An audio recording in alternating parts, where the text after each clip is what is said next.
You are small, so small that when you first open your eyes, the world above your head looks like an endless roof of sand.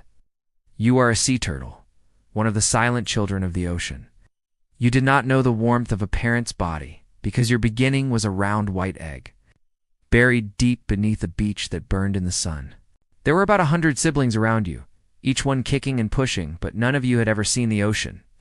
Your shell is as soft as damp parchment, and your flippers folded in the dark for weeks tremble as they try to figure out which way to go. Above, there is a wide, bright world. Beneath, the sand still presses against you like a second shell. You know nothing, yet something ancient in your blood tells you to move upward. The sooner you break free, the better, because hungry crabs, birds, and lizards are waiting. Your first task is simple.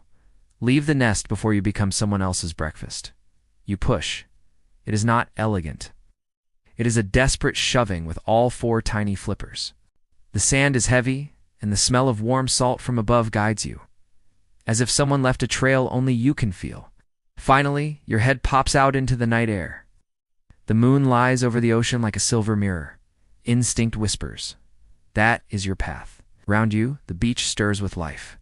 Ghost crabs skitter sideways, quick as thoughts, and their beady eyes gleam. A bird screeches. You are so small that each footprint left by a bigger creature looks like a valley. You do not wait for company. You run, flailing with your front flippers, your shell bumping on the sand. Your movements are clumsy, but they have urgency. You know nothing about mothers or fathers. No one is coming to help.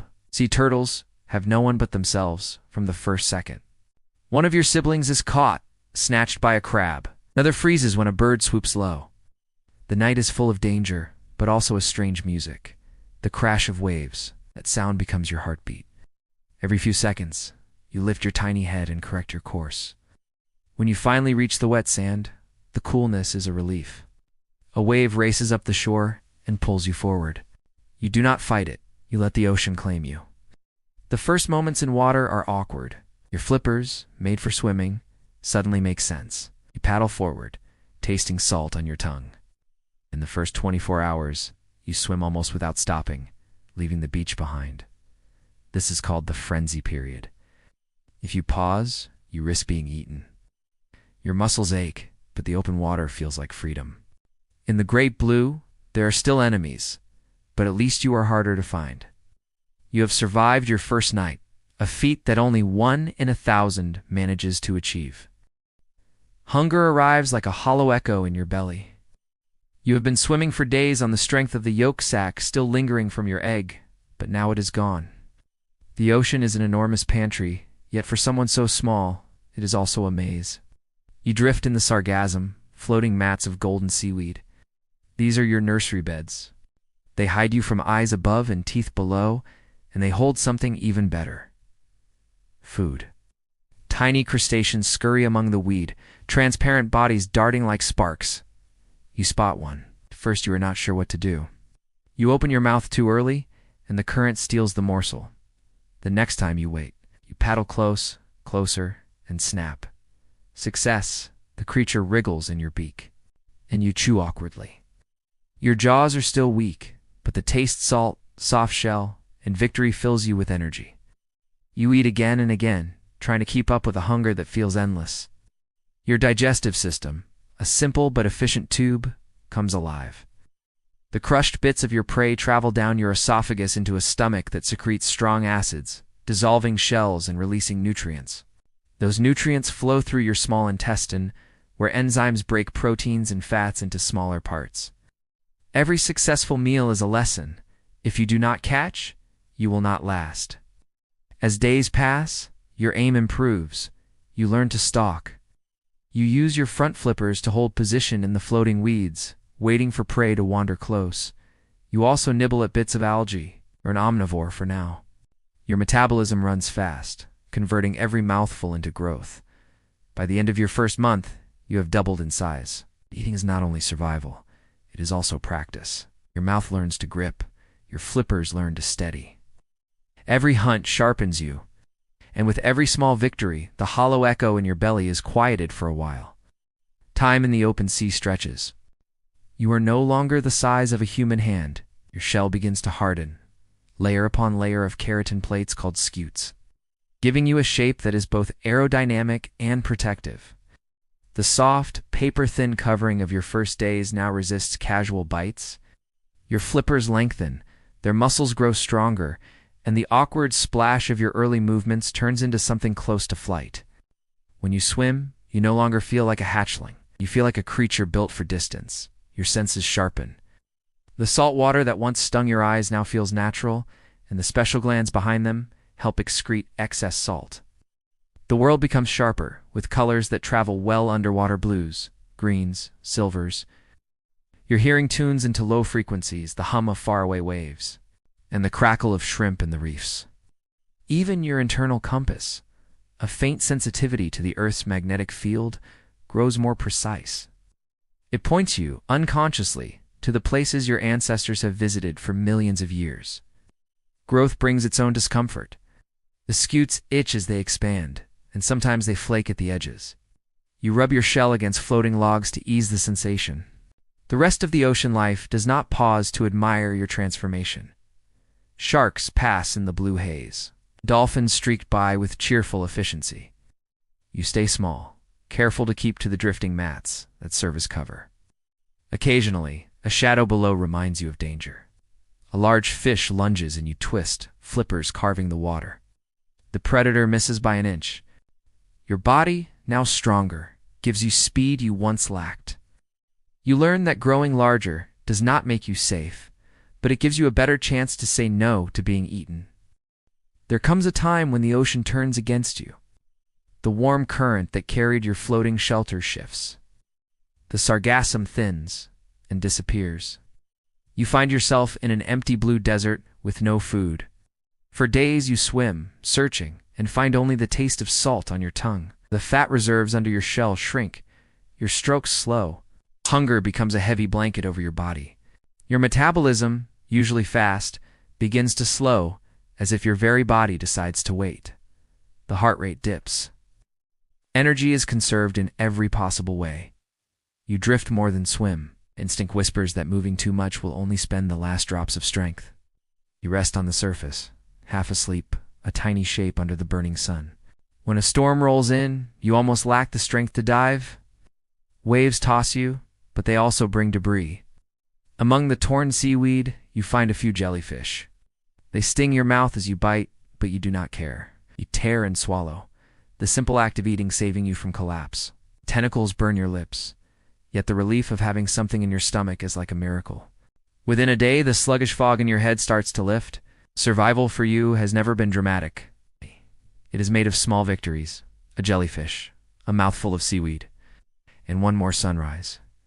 Years pass, grow into an adult, a creature far from the palm-sized hatchling you once were. Your carapace stretches more than a meter long now, greenish-brown with patterns that make you look like a drifting piece of earth in the sea. Your head is stronger, your beak curved and sharp enough to tear seagrass, sponges, and the occasional crab. When you rise to breathe, your lungs fill deeply, allowing you to stay underwater for hours. The ocean feels different. You have left the floating nurseries of your youth. You live among seagrass beds and coral reefs, where other turtles, just as large and determined as you, also feed. Space and food become a kind of territory. You do not build walls, but you do not like sharing too much either. Another turtle comes too close, and you ram its shell with yours. The clash echoes through the water, a dull, serious sound. There are no claws or teeth involved, only strength and persistence. Eventually, one of you swims away. Dominance has been shown. With adulthood comes a new urgency. Something in your blood changes as the years pass. The pull of reproduction grows. During breeding season, you travel thousands of kilometers. Guided by that same magnetic sense that led you away from your nest as a hatchling, males chase females, circling, biting gently at their shells to get attention. Courting underwater is not gentle. It is a contest of stamina. Rivals snap and push each other, and more than once you come away with a scraped flipper. But this is the price of being an adult sea turtle. Every instinct pushes you toward the next step of your ancient cycle.